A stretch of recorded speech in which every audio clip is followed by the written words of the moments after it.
So, hello everybody. Welcome to the next episode of the EMEA Recruitment podcast in partnership with our good friends over at Operation Smile. As my colleague Rose mentioned, we're delighted to welcome Francesca onto the podcast today. So, hopefully you can hear me okay, Francesca. I know you can see me, and hopefully you can hear me okay. Yeah, great to be here. Thank you so much for having me.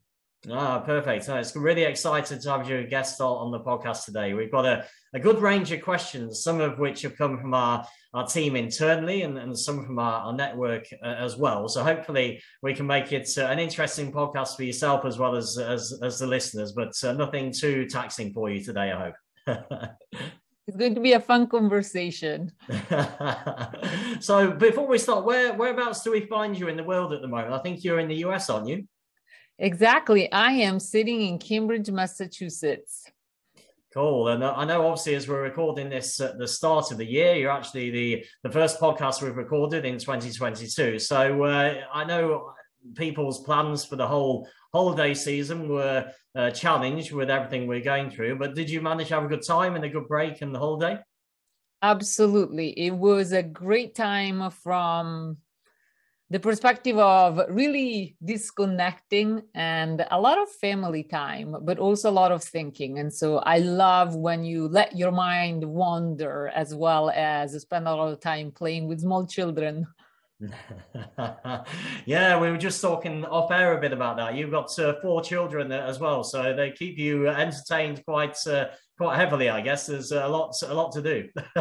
Exactly, and they keep you honest. They always give you perspectives. I love that they come with a lot of curiosity and questions and desire to explore. This is true, and I know that one of the things they always bring to people's lives is a lot of joy and a lot of opportunities to smile. And I think, as I mentioned earlier, with the podcast being in partnership with Operation Smile, I like to sort of start the podcast off in maybe a light-hearted way and just ask you really what the last thing was that made you smile, Francesca. It's a personal thing. It was a couple of days ago. So we had a big snowstorm here in Boston. And the day after I said, let's go out and make a snowman. And my husband looked at me and said, have you looked outside? And he was referring to the fact that it had been raining. And so the snow wasn't really the perfect snow for a snowman, but I wanted to prove him wrong. And so I headed out with my 4 children. And if you look at the snowman that we did end up making, it's very dirty since we were rolling snow and we picked up some dirt. And so a little unusual, but you could also say quite unique. And so the face of my husband when I call him to come outside and see the beautiful snowman that we made was quite priceless. And so we were all laughing, a lot to smile about. That's good. I mean, it's not very often you get the chance to get much snow over the holiday season most of the time. So you got to make the most of it while it's there, I think. Huh? Exactly.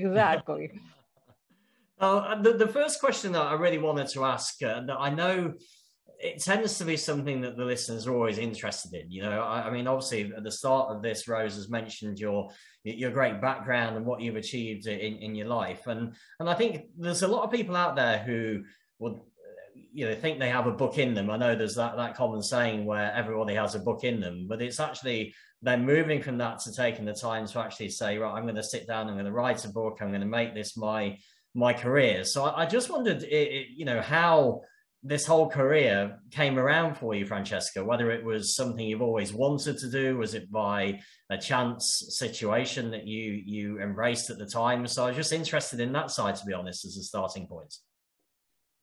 I believe that a lot of people think of careers as very linear, or at least when I think about students at Harvard Business School or MBAs or undergraduates I talk to, they often think about this linear experience that they are going to have or that they're already on.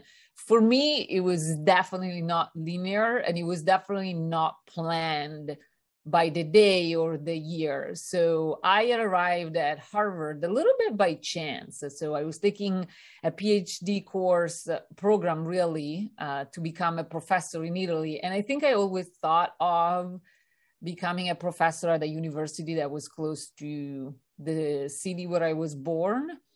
But the program was experimental. So they asked you to actually travel somewhere in the world to expand your view or to get to work with people who are different from the usual peers and colleagues. And so a professor at the time suggested Harvard. And so I came here as a visiting student. And what I found in terms of people, ideas, ways in which my thinking was provoked was so interesting that I never went back. And so that was clearly a moment where things went in a directions that I didn't expect, but I love the colleagues I met, and I got to see that you're behind the research, that you get to work on problems that leaders or executives or all of us struggle with, and you do the research to figure out ways in which you can address them. And so I ended up staying and building a career in the United States. But looking back, it's a bit random and definitely non-linear. Mm-hmm. Yeah, but I mean, I think what you do tend to find this. I mean, if I look back at the people we've met on this podcast over the last couple of years, there's very few people that, start their career as a 18, 19-year-old and they have a really defined route as to what they want to do. It's usually, someone advising them to do something or a chance they took that then shapes the next 20, 30, 40 years of their life. And it sounds like your situation was quite similar. Someone advised you to, consider, Harvard as an option and to give this a try. And then the next thing you know, you look back and then it's changed your life, just following on from that piece of advice, really, I guess.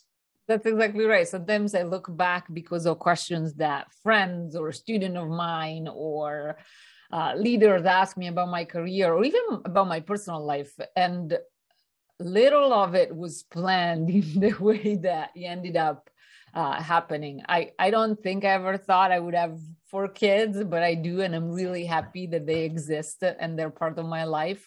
I don't think I've ever thought I would marry a person who's not from the culture I'm from. And yet I have an amazing husband who's an American. And so it's interesting to plan, but also have the flexibility of seeing where your passion leads you or where opportunities and doors opens for us. I mean, you talk about the passion there, and you mentioned a bit earlier on about enjoying what you do. I mean, what is it that you really enjoy specifically about, well, firstly research and then writing? I mean, because I guess like everybody, people talk about writer's block, and it can't be easy to sit down and write a book or write 2, which you've done, so it's, I mean, what is it that gets you through that you really enjoy and that you're specifically passionate about this subject, really, I guess? What I love is seeing what ideas can do when shared. So moments where I have probably the highest level of gratification and satisfactions are moments where I'm interacting with a person, whether a colleague, a leader, an executive, a friend, who are struggling through an issue. And I convey an idea that comes from research that I or colleagues have done, and you see the spark in their eyes. And their comment is, you're making me think differently about X. I think those moments for me are priceless. They're just remarkable in terms of helping people approach work and life differently, whether it's a conflict with a spouse or a difficult task at work, and seeing that what you suggested or made them reflect on is being helpful to their situation in a meaningful way. Mm-hmm. And I guess with that being said, I mean, the obvious I suppose, question to ask off the back of that, given that, you enjoyed the connection with people and seeing the spark in their eyes. I mean, obviously that's something that there's been some limitations on in the last few years. So, I mean, how have you sort of managed to get around that? Because I know clearly we have video conferencing tools that everybody uses, but it doesn't necessarily replace the meeting in person to get that feeling that has driven you and is your passion behind it. So have you found it quite challenging over the last few years where that connection is just that bit harder to do? Yeah, so there are two things that get you to that moment of the spark in their eyes. One is that to produce that spark, you need to be confident in your ideas. And I find that writing them in a form of a book, for instance, or a form of a paper, which requires a lot of effort, helps you clarify your thinking and actually come up with clearer insights to then share. What I found over the last 2 years is that it's true. So I haven't traveled since February of 2020. Mm-hmm. Pretty drastic difference from life before, since I used to be on a plane pretty much every week to meet with leaders, executives, go on site to visit organizations. But what I love about the shift to virtual is that now you have access to companies, leaders, individuals that otherwise would have been difficult to reach at scale prior. So I've done a lot of, for example, training with corporations where you have 300, 500, or maybe over 2,000 people on the same Zoom link or webinar or Microsoft Teams. And so is that type of environment where a lot of perspectives can come through within the same room, even if it's virtual, that I really appreciated. So I feel like there are two sides of this opportunity. And despite the fact that I do miss meeting with leader more often in person, there is this other aspects which I valued quite a bit. And for a person who enjoys that spark, you now have, rather than the 50 people in the room, you have 900 people on your virtual platform. So it's different, but it could be quite interesting as a way of thinking a wider reach in terms of how far your ideas travel. Mm-hmm. No, that's it. And I think you mentioned there, it's lots easier to sort out a video conference with hundreds of people than it is to arrange a physical conference of that nature. And I think, I mean, how do you find it? Because I know one of the things that scares a lot of people, or most people, is presenting in public, and it is obviously a bit easier on Zoom, but and Teams, for example. But how do you find that? I mean, does your confidence sort of drive you through that, so you don't have those nerves anymore, or do you still get any nerves when you go into these kind of conference situations? I think some nervousness is always good because it means that you really care about what you're doing.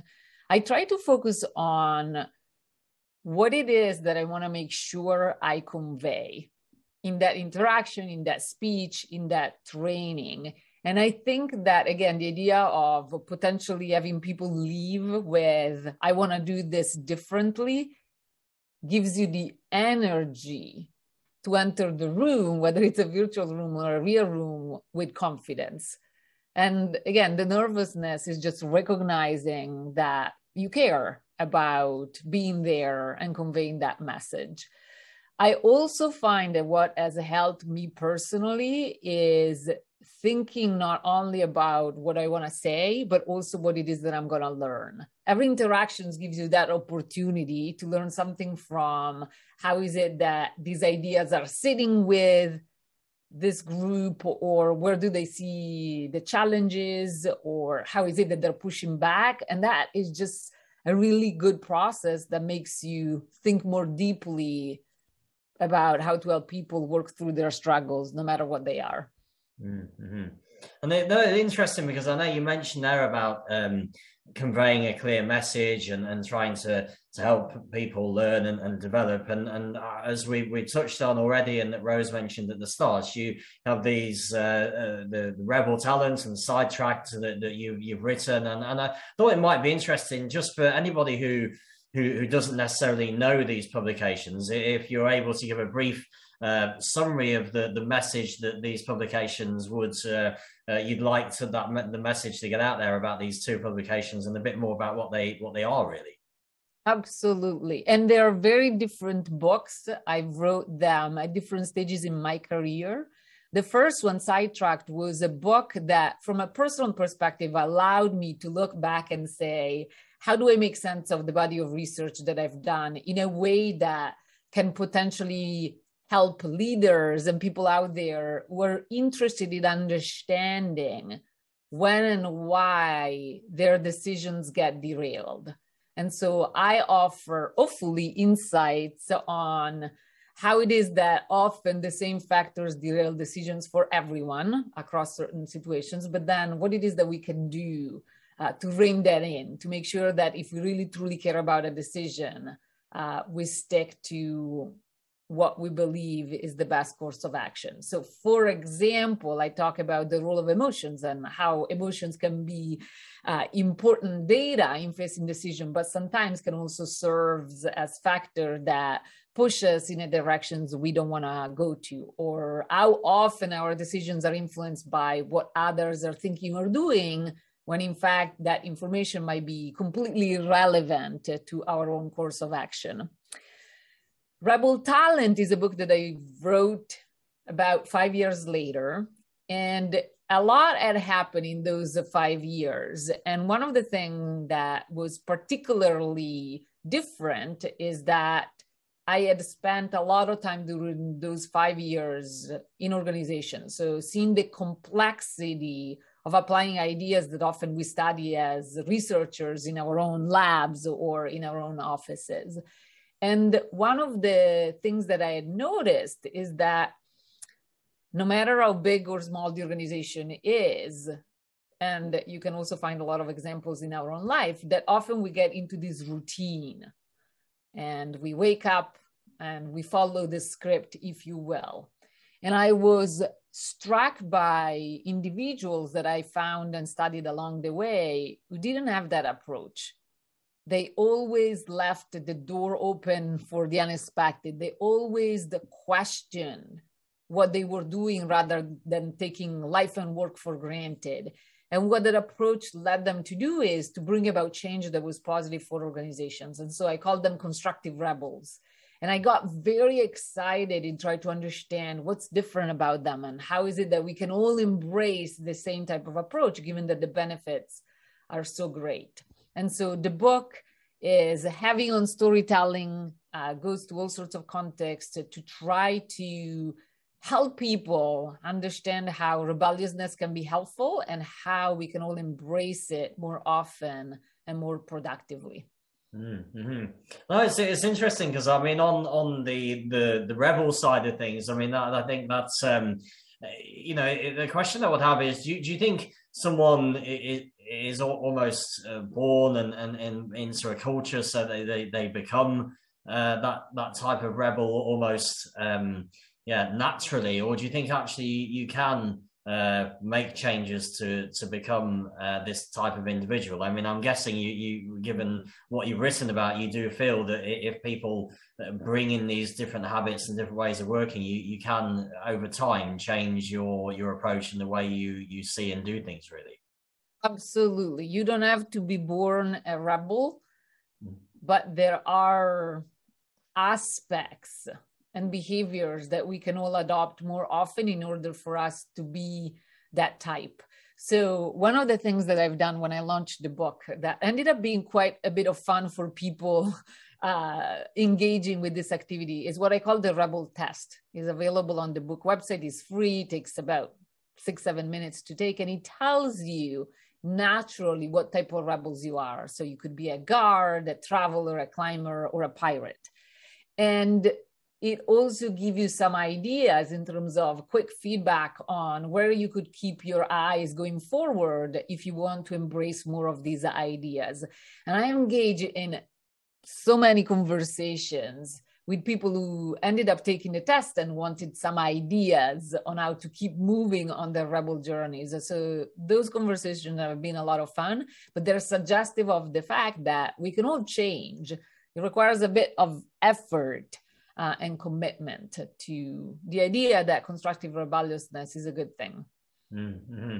Well, I mean, it must be sort of interesting, especially, you know, having children as well. I mean, you can maybe see from your family, your friends, your colleagues, the approaches they have and the way they work. I mean, is it hard not to sort of move people in this direction almost subconsciously without knowing you're doing it, because you've spent so much time researching and writing and talking to people about this? I mean, is it something you pick up very quickly when you meet people to say, well, you can analyze their character quite quickly and effectively?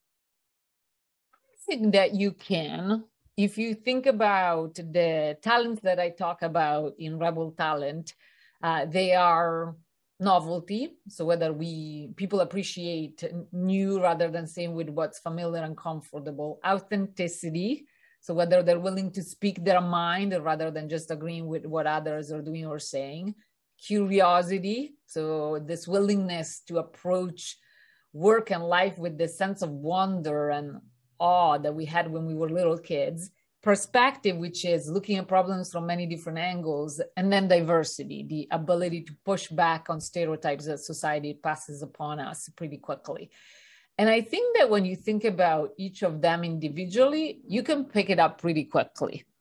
So just from this conversation, I can watch your reactions as we are conversing, and I would say you're a pretty curious person, even in the questions that you're asking or how you're attentively listening to what I'm saying and then following up on something that piqued your interest. And so I think that if we pay attention, we get a sense of, is the person demonstrating these different talents? Mm-hmm. No, I know you recently posted something on LinkedIn about listening, and I think that is linked to what you mentioned there as well. I think it's one of those skill sets that it's coming. It's almost less and less, further and further down the line. You know, when people are being interviewed and they're asked for their skills, it's very rare that someone will say, "Well, I'm a good listener." You know, and I think especially in this day and age where, you know, people do feel disconnected and people, and a lot of people just want to talk about their situation. They want someone to listen and to have that empathy level. It's one of those skills that seems to be almost a dying art in many ways, but it's actually the one of the most important skills that leaders especially can show to be effective, I suppose. Absolutely. And I find that when you talk about the value of listening, or how often we don't demonstrate active, serious listening, that people nod. And so it's a perfect example of how common sense is not common practice. So we sort of see it, but it's quite difficult to engage in it, keeping the attention on the other person, really being focused on trying to help them understand their issues better, or helping them focus on what they're trying to convey. So I love the fact that I'm always surprised by, there is this sense of nodding. I get what you're saying. I understand it, but then it's not used that often. So common sense is not common practice for sure. Yeah, that's just made me very conscious of how much I'm nodding as you're talking now. So I'm thinking, okay, I'm going to be checking that now. So, but I think, you know, from that point of view, I mean, you know, obviously there's so many challenges for someone to be a good listener these days. I mean, you know, so many different platforms, you know, whether it's your laptop, whether it's your phone, whether it's a game station, whatever it might be. There's so many things trying to distract us from actually just having that focus on one thing at a time. I mean, I didn't know, given that you clearly know the subject very well. I mean, do you have any practices that you use personally in order to become a good listener? Or is there any advice you could give on that side? So a few things. The first is what you just said, the presence of distraction. I think, especially in a world of meeting in person, but the same is true online, the fact that you're holding your phone or you put your eyesight somewhere in the context of virtual meetings is doing this, so you're clearly looking at something other than you. It just gives a signal to others that you're not as important as something else. I'm not here to truly provide a set of ears to listen to what you're saying. The second one is focusing on listening to something more than what is being conveyed through the words that are being used. So what I mean by this is, what are the emotions, or what are the words that we would call throwaway words that actually have a lot of meaning?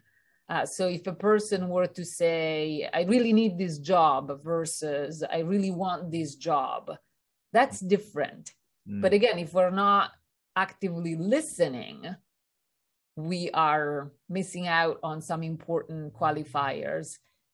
More broadly, I would say that what is helpful, which is something that I learned by taking improv comedy classes, is getting into the habit of listening to understand rather than listening to get ready to respond. I'm guilty of being in meetings where I really truly care about what is being discussed, and I pay attention to maybe a third of what is being said or a half, and then I get ready to put my response into my mind as almost practice what I'm going to say, rather than truly listening to the entire thought. And so I find this idea of seeking to understand to be a good habit of mind when I get into conversation. Mm-hmm. That improv comedy that you mentioned earlier, I know that there's a number of companies that actually use a similar form of that now when they're trying to improve the culture of their teams. I know Google used something similar where they sit everybody down. Someone starts a story off, and then you've got the person next has to continue the story, and you have maybe a minute to make a story up and go around the room. And it just means that you have to listen very carefully to what the person next to you is saying, because very shortly you're expected to carry on that conversation. And I guess that with improv comedy, that's also very similar, because unless you're listening 100%, but yeah, your part in the improv comedy is not going to be as funny as maybe it should be, so that's it's something you can't escape but listen if you're doing something like that, really. Absolutely. And it feels like often we listen to take ideas down or prove the other person wrong. There is a practice that was very much inspired by improv comedy that some organizations use to make sure that people truly actively listen. One organization that comes to mind is Pixar Animation Studios. They call the practice plussing. And so if we're in a brainstorming sessions and you suggest an idea, rather than finding all the reasons why I don't like it and I'm going to shoot it down, or the reason why it can't be adopted or implemented, I come with a posture that is different. I take that in and then I add to it and make it better. And that doesn't mean that we don't get to a discussion of we can't actually do it, but it's different because we start the discussion from a standpoint of validation and understanding each other. And the psychology of it and the experience of it is totally different. Mm-hmm. A lot of leaders I work with wonder, why is it that they don't hear more ideas, or that brainstorming sessions are not as effective? And often is because very naturally we tend to judge ideas quickly and not listen, rather than approaching others' suggestions or perspective with curiosity, really trying to seek to understand what's there. Mm-hmm. No, it's interesting, and I think throughout the conversation so far, a lot of the things we've been talking about is connection with people. We talked at the start about taking advantage of opportunities that are suggested, and helping that shape your your life, and obviously what you can then become if you take advantage of these situations. And I mean, we typically find that people almost become the total of the people they spend their time with. Aligns what we've been saying earlier with teams and developments and leadership. If you work with a good leader, then you often end up taking a lot of the habits on subconsciously throughout the course of that time without really realizing it. So I was going to ask you, really, because that being said, when you surround yourself with great people, you generally become a better person. I was wondering who's maybe influenced you the most over your lifetime, and what sort of influence you would say they've had on you. I had so many great mentors that shaped my thinking and my way of being in the world. I think that one of the things that they have in common is this willingness to challenge me, even when that means having a very difficult, hard conversations. And so whether it was feedback on how I write or how I present or how I convey my ideas or where I should keep my attention, I have people who I really trust you, I knew were conveying tough messages, but always because they cared about my development, my growth, and had my back.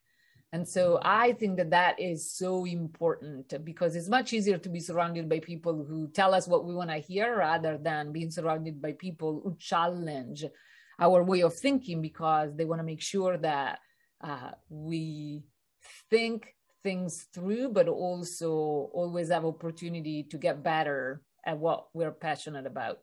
Mm-hmm.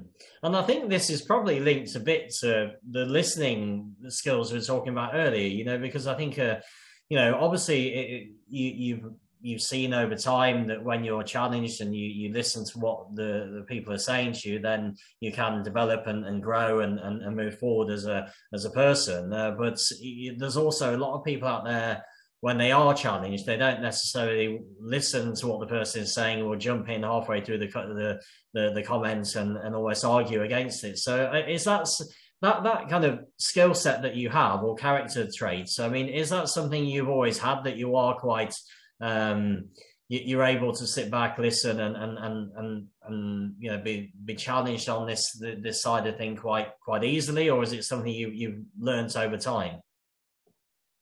The really intriguing question. I think that professionally, what has helped me is that when I came to Harvard, I didn't realize that the people I met were really famous professors or very well-respected leaders in their field. And I just realized that I was taking a different path as compared to others. I was this Italian coming from a school that many didn't know. And so, of course, I needed to learn. So I took every opportunity, every interaction as one that made me feel grateful for what I was learning. And so I think that was helpful. And no matter how hard the conversations were, I was always taking copious notes to make sure that I followed through on the many suggestions that I was receiving. Mm-hmm. No, and you mentioned the gratitude there, and I think that's such it's something that I think, especially over the last few years, you see on Facebook or LinkedIn, a lot of thought leaders or personal development coaches talking a lot about gratitude. But it is one of those things. It's very easy for people to think, how bad life is and the things they can't do right now. But the reality is that if you actually sit down and write down the things that you do have, it's the majority of people will find there's plenty of things in their life currently to be grateful for, even if they are quite small. They will build up, and there's a lot to be grateful for compared to if you were living in a developing country where you don't have food and water. It's going back to the basics of those kind of things. But it's having a kind of a gratitude journal or just spending a bit of time thinking about what is good in life is a great way to keep that kind of positive mindset going as well, I think. I agree. we spend too much time complaining or often thinking about what's not going exactly in the directions that we were hoping for, rather than feeling grateful for what we have. If I think about a lot of the coaching I've done over the last 2 years during the pandemic, where I think it's common for people to focus on what we lost or what we're struggling with, what I try to do is to inject also an approach where we also realize that there are many things that we need to be thankful for. And it truly opens up your eyes to possibilities that otherwise are difficult to see. Mm-hmm. No, it's true. I think there's no doubt. There's a lot of people who've really suffered over the whole COVID situation. People have lost loved ones, or they've had the virus themselves, and yeah, it's harder for those people to see what there is to be grateful for in life. But even then, there are plenty of things that people can be grateful for, and I think it's hard to change that mindset. It's always the first thing people will do is complain about a product or service, but people won't necessarily promote that they're happy with the product or service. And I think it's just that mindset that the majority of people tend to have. And but I think if you work on it, then you can change that whole approach. And I guess sort of linked to this, I mean, I talked a bit earlier about the posts on social media and so on, and you tend to find that there's more motivational quotes on there. Some are better than others, but I thought I'd ask you really if you had a favorite motivational quote that really makes an impact for you. So it's not just necessarily something that you have read once, but it's actually something that actually has made an impact on your life in some stage. One, there are a few, but one that I think a lot of is a quote that comes from a chef, an Italian chef who is the owner of one of the best restaurants in the world. It's called Osteria Francescana. And he's a person who I followed, studied in detail, spent time with, and talk about in the book Rebel Talent. And the quote is, "Traditions exist to be rebuilt." That's a good one. And to me, it's a really eye-opening quote because it gets at the essence of how easily we get to see with what's comfortable and familiar, rather than always asking, but what if or why? And I think it's a quote that helps me embrace more curiosity towards the world, especially at times where we feel the pressure to get things done or to move to the next task. It's just a really interesting quote. Mm-hmm. No, it's a good one, and as you say, I mean, I think it is a situation where I think it's either in your book or something you put on LinkedIn recently that. Often the rebels were often seen as a bad thing, a disruptor and somebody that you didn't really want to have in your organization. But the reality is most of the certainly the well-known business leaders are all rebels. So they've never done things the way you would expect things to be done, and I think if a company has a combination of rebels and other personality profiles, then you've got a good situation. But I think you need those people who do push the rules a bit and have different ideas, because that's how new ideas and new things really grow and develop on that side. Absolutely. It's almost as if these rebels, it doesn't qualify it as a motivational quote, but I think it qualifies as a way of thinking or a mantra. They live by the mantra of judgment and curiosity can't coexist. And so part of the reason why they push the boundaries or they ask the what if is because they don't fear judgment. They're just focused on the opportunity that might be born from asking more why type questions. And so I love that way of thinking. It's so helpful in how we approach work, we approach life, or we approach even one-on-one interactions. Mm-hmm. No, it's true. It's no. I think obviously, it's been I know it's been a tough few years, but we're hoping that things are going to start to get better as we go into the rest of this year. So I thought I'd ask you really what plans you have yourself. I mean, I suppose it's difficult to plan too much, but have you got anything lined up in terms of events or travel really coming up? I haven't traveled in almost 2 years, which is a drastic difference as compared to what I was doing pre-COVID. When I look at my calendar for 2022, I have many, many engagements, but they're all virtual. I think that one of the questions that I've been asking myself a lot, as well as I ask the leaders who invite me in their organizations or the clients I work with, is, do you really need me there? Or what are the benefits and costs of these different type of deliveries? And I mean, thinking through, is this an event for 50 people? Could this be an event with a bigger impact and a wider audience? And so far, whenever I had this conversation, the answer has always been virtual, but we'll see what 22 brings about. Mm-hmm. Yeah, that's it. I mean, I think it's a big thing, that the travel side, and I think obviously, it has made a lot of organizations look at their budgets and what they have spent historically on travel and think, well, actually, can we now do this more remotely? But also for individuals as well. I mean, it's if it is something where there's going to be hundreds of people at an event and it'd be clearly much better to travel, then that's it makes sense to put the time and money into that. But it's I mean, one of the things that I was going to ask you, actually, because someone who travels a lot like yourself, I mean, one of the things that is enjoyable often about the travel is that when you're on the plane, I mean, most of the time you have to turn your phone off, and you do have that time where you are disconnected from the world, and you can have either downtime or crack on with some things that you need to do. I mean, have you managed to sort of find a replacement for that? So because that's to get that time which you'd normally spend on a plane, either writing or reading or whatever it may be. Yes, it required some intentionality and thoughtfulness about it. But what I ended up doing is, if you were to come to our house, you would see a gray box of sort.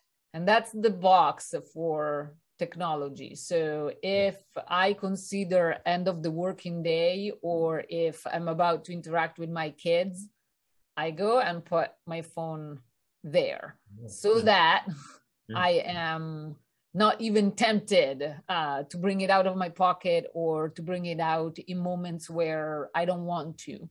I also am more consistent in taking my walks. Okay. And they're walks without technology. And it's a way for me to have the experience of being on that plane and letting my mind wander. Think about what are some of the questions that I want to take on in my research, or what are common themes that I see emerging in my conversations, or where is it that I'm struggling with my own projects, whether it's working on a paper, working on with a colleague, or working on a book. And so I love having those moments. As you said, I think they're really important for recharging, but also disconnecting. No, it's true, and it's aligned with something I read recently. There's a book called The One Thing by Gary Keller. I don't know if you've heard of this book, but one of the things I really liked about this is that his arguments is that you almost don't want a work-life balance, and it doesn't really exist. What people want, or what people should look to do, is when they're with their children, be with their children, and not be with their children with with one hand checking emails or on the phone, also trying to entertain your child. So it's being, when you're with your children, with your family, or when you're on a walk, that's what you're doing. And then when you're at work, you are working and you have, if you can, a dedicated space to work. And then you have the focus there, you achieve more, and it gives you more time to then have that split. So it sounds you're almost a living, breathing example of what he suggested in that, and that's really good. Because the last question I was going to ask you was how you've done all this with 4 children. But I suppose that's sort of giving me the answer to that. Really, you've just had that. I think that is it. Yeah, it's a very good answer. Is not seeing the two intention.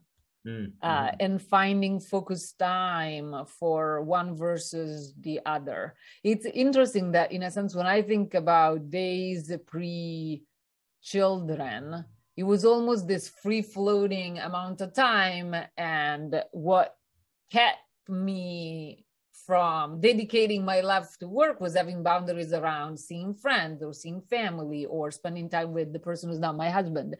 I think that what children brings is more of a set of boundaries that are around their schools, their activities, but in a way that can be truly positive.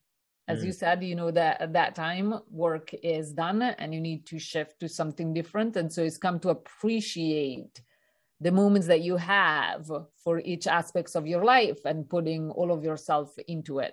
I don't know if you found this, but I mean, I just have one child, but I found that my sort of happiness is almost directly linked to my child's happiness. If my child is happy, and I think a lot of that comes from being able to spend the time with them and that focus time, then I'm generally happy. But if the child is unhappy, then that's not something you can easily shrug off and go to work with or do anything else with. But having 4 of them, you've got to try and keep 4 children happy. And that's more of a challenge. That's exactly right. What I live by, which is an interesting insight that was shared by a colleague of mine, is in the shifts. There is power in the shifts that I think as adults, or at least that would be true for me, if you say something that upsets me, I would ruminate over it or keep thinking about it. And with working with children, I think what you realize is that you need to let go. And so that the shifts in emotions are pretty quick. So I might be screaming for something that I don't like because a toy was not shared a moment X, and a minute later, I'm laughing hysterically about a joke that the other said. And so I think I've become really quick at shifting and following the emotions that the children are expressing. No, it's interesting. Our conversation started with children and it's ended with children, so that's a good way to sign off the podcast, I think. So it's been awesome to speak to you today, Francesca. I really enjoyed the conversation. I know the listeners will get a lot out of this as well. And so, if there's a way for the listeners to connect with you, what's the best way they can reach out to you? First, thank you for having me. Really enjoyed our conversation. I tend to be pretty active on LinkedIn, and also I can be reached via email as well. I have a book website that is called the rebeltalents.org. I also have a personal website. If people are interested in learning more or seeing the research, it's francescagino.com. But definitely for all the listeners out there, if you're intrigued, do reach out. There are many different ways to connect. Oh, that's perfect. It seems like there's no escaping you. You've got a couple of websites, all the details on LinkedIn. So what we'll do when we put the podcast onto LinkedIn, we'll make sure all the links are there, and so whichever way people want to reach out, it's easy for them to do so. And but once again, huge thanks for spending the time with us today. Really enjoyed it, and wish you all the best for the coming year, and hopefully you'll be able to get out on the plane and go to meet more people again soon. Thank you. Thank you. Bye-bye.